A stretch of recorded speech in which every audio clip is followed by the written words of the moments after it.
Dangal greetings, sir.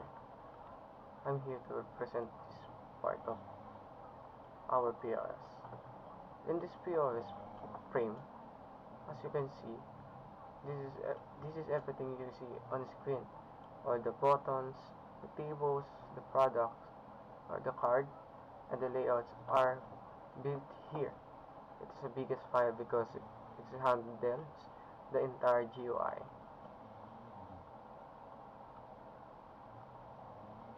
Next, here the product. This is the blueprint of the product. Let's define what every product has: ID, name, price, category, and stock. Other product types like beverage and stock are based on this file. Next, in the product factory, this is where all the store items are created. All is 18 products of QuickMart are listed here, like Coca-Cola, Yatos, Joy, dishwashing, liquid, etc. This is the catalog that appears on screen. And here's the receipt. They can generate by, or like this, generate the receipt after the checkout. Once the cashier hits the checkout, this file format the receipt, including the subtotal, VAT, discount, and the total amount. And then other here is the product, the code, which is the name, the price, is in stock. And that's it, sir. Thank you. And Dangal greetings, my name is Christian Judolendo. I will explain the beverage class. Beverage class, which is subclass of product, this demonstrates inheritance in our system. We add Boolean attribute called is carbonated to identify whether the drink is carbonated or not. In the constructor, we pass common product details like product ID, name, price, and stock to be the parent using super.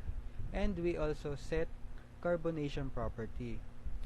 We include a getter method is carbonated to access this value.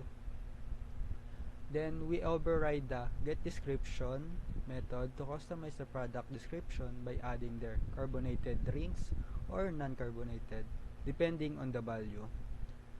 Overall, this class show how we extend the base product class and add specific behavior for beverages. Now is the cart item class. Cart item, which is represent a single item in the shopping cart. This class contain a product object and quantity showing encapsulation. The constructor initialize both value, and we provide getter and setter to access and update them. The getSubtotal method calculates the total price by multiplying price and the quantity. The toString method format the output to display the product name, quantity, and subtotal clearly. This class manages individual item inside the cart. So the next is the cart class. Cart class, which is the one core of the shopping system. This class use the singleton pattern, meaning only one cart instances exist. This is implemented using a private constructor and get instance method.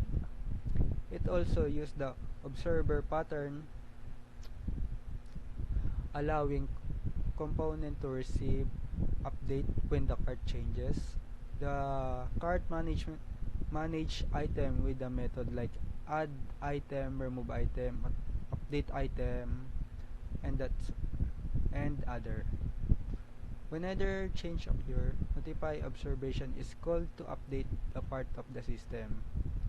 For computation, it calculates subtotal, discount, tax, and the total amount. So the overall, this is the class centralized cart operation and ensure the real-time updates. Next is the car observer. Car observer interface, which is part of the observer design pattern. It defines the method on cart update, which is triggered whenever the cart changes. Any class can implement this interface to receive update. This demonstrates traction because it defines behavior without implementation details. It keeps the system synchronized automatically. And the last one is the household item class. We have the household item class, another subclass of the product. This demonstrates inheritance by extending the product class and adding using type attribute. The constructor initializes both common product, data, and usage type. A getter method allows access to this attribute.